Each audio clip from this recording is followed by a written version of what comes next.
नमस्कार प्यारे साथियों, हमारे पढ़ो पढ़ाओ ऑफिशियल चैनल में आपका स्वागत है। आज हम देख रहे हैं मध्य प्रदेश के सामान्य परिचय के अंतर्गत मध्य प्रदेश की जो प्रशासनिक स्थिति है और मध्य प्रदेश की न्यायिक स्थिति, और हम देखेंगे मध्य प्रदेश की राजनीतिक स्थिति क्या है। इससे हमने 3-4 क्लासें अपलोड कर दी हैं, आप उनको जाकर के चलिए आज हम शुरुआत करते हैं कहाँ से, बिना तुम्हारा टाइम खराब किए हुए, यानी कि बिना आपका समय लिए हुए मैं प्रशासनिक स्थिति पर जाता हूँ कि मध्य प्रदेश की जो प्रशासनिक स्थिति है वो कैसी है। अब देखो, आप मध्य प्रदेश में संभागों की संख्या कितनी है, तो मध्य प्रदेश के अंदर जो संभागों की संख्या है वो कितनी है, 10 है। अब भाई ये क्या है, ये जिलों का समूह होता है।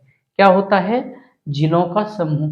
3-4 जिले मिलाकर के एक संभाग बना दिया जाए, कहीं कहीं 8 जिले, 6 जिले और कहीं अधिक भी जिले हो सकते हैं, पर अधिकतम 8 या 9 जिले हमारे मध्य प्रदेश में हैं।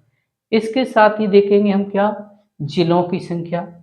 अब जिलों की संख्या, जिले किससे मिलकर होते हैं, जिले विकास खंडों से मिलकर बने होते हैं, उनको कहते हैं हम क्या, जिले की संख्या कितनी है, तो जिले की संख्या है 55 है। इसी प्रकार से विकास खंडों की संख्या है 313। कितने हैं विकास खंडों की संख्या, 313 है। तहसीलों कितनी है मध्य प्रदेश में, तहसीलों की संख्या है 436। कितनी है, 436। उसी तरह से, सॉरी ये डबल तहसील हो गया है, ये ग्राम पंचायत है। क्या है ये, ग्राम पंचायत, ग्राम पंचायत। तो ग्राम पंचायतों की संख्या कितनी है, 23,922। अब ग्राम अलग होते हैं और ग्राम पंचायत अलग होती हैं। देखो ग्रामों में क्या होता है कि बहुत सारे 1-2-3 गांवों को मिलाकर के एक पंचायत बनाई जाती है।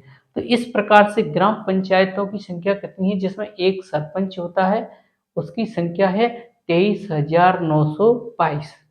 नगर निगम कितने हैं, तो मध्य प्रदेश के अंतर्गत नगर निगमों की संख्या है कितनी, 17। और 17वां जो नगर निगम है वो भिंड है। कौन सा जिला है, भिंड नगर निगम है, कौन सा, 17वां।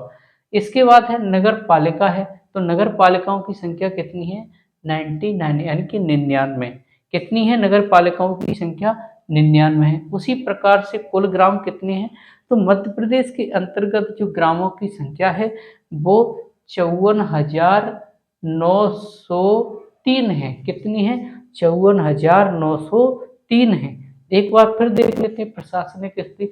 तो वही संभागों की संख्या मध्य प्रदेश में 10 है, जिले 55 है, विकास खंड 313 है और तहसीलों की संख्या 436 है।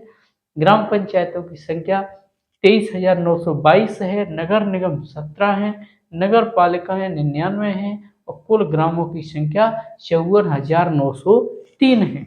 इसी प्रकार हम देखते हैं, अब क्या देखते हैं, न्यायिक स्थिति। मध्य प्रदेश की जो न्यायिक स्थिति है वो कैसी है, चलिए। मध्य प्रदेश हाई कोर्ट की स्थापना हुई है वो 1 नवंबर 1956 को। कब हुई थी, 1 नवंबर 1956 को। कहाँ पर हुई, जबलपुर में की गई थी। मध्य प्रदेश हाई कोर्ट की स्थापना 1 नवंबर 1956 को जबलपुर में की गई। इससे पहले जो हाई कोर्ट था, 1 नवंबर 1906 पहले मध्य प्रदेश का जो हाई कोर्ट था वो नागपुर में था। कहाँ पर था, नागपुर में था, नागपुर। पहले नागपुर मध्य प्रदेश का ही भाग हुआ करता था, लेकिन वर्तमान में नागपुर महाराष्ट्र में है। कहाँ पर है, महाराष्ट्र में है। तो नागपुर में हाई कोर्ट था 1 नवंबर 1956 से पहले की बात है। अब देखो मध्य प्रदेश हाई कोर्ट भवन के जो वास्तुकार हैं, यानी कि वो कौन थे, वास्तुकार हेनरी इरविन थे। कौन थे, जो डिजाइनर थे वो कौन थे, हेनरी इरविन थे।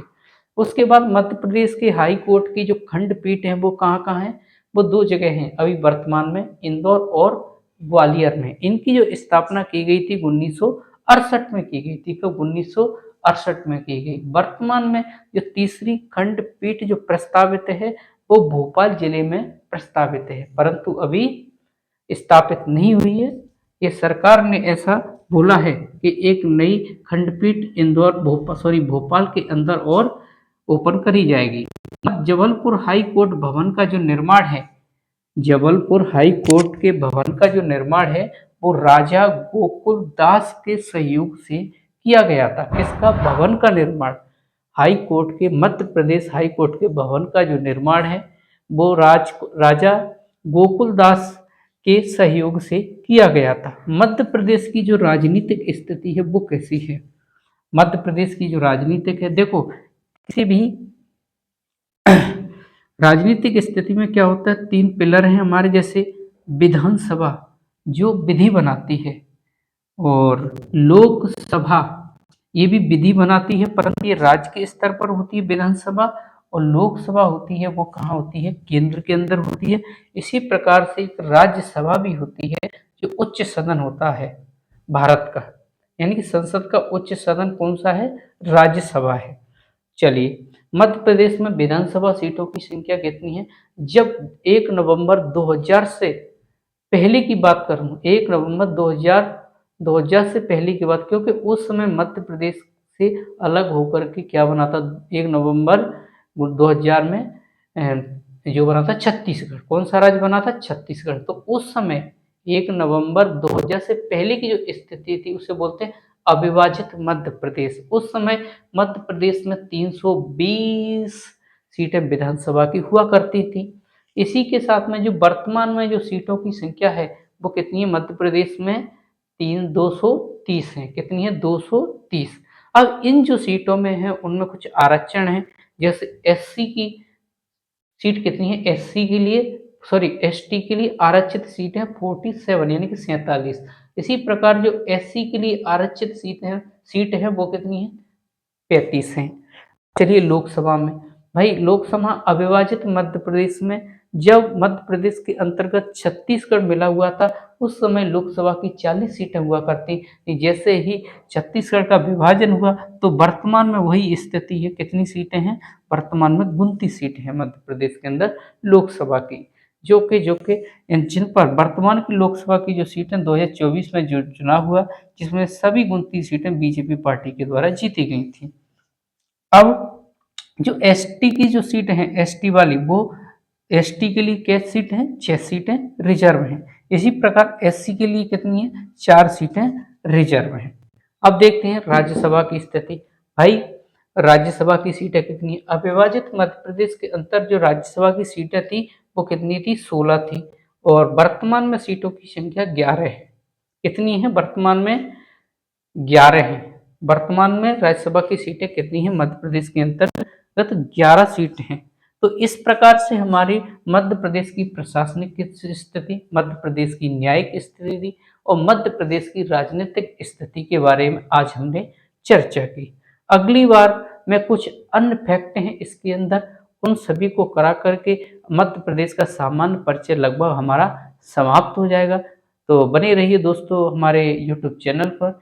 इसके लिए आपको हमारे चैनल को सब्सक्राइब करना पड़ेगा, लाइक, कमेंट और शेयर करना पड़ेगा दोस्तों को, ताकि ज़रूरतमंद लोगों को हमारी क्लास उपलब्ध हो सकें।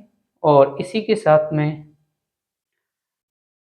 आपसे कहना चाहूँगा कि आप हमारी वीडियो को थोड़ा लाइक करिए, ताकि हमें वीडियो बनाने में और उत्साह बढ़े, ताकि हम वीडियो बनाने के लिए आतुर रहें। यदि आप ऐसा करते हैं तो हमारा मनोबल बढ़ता रहेगा, क्योंकि आपसे ही हम चलते हैं। तो दोस्तों आज के लिए इतना ही। Thank you.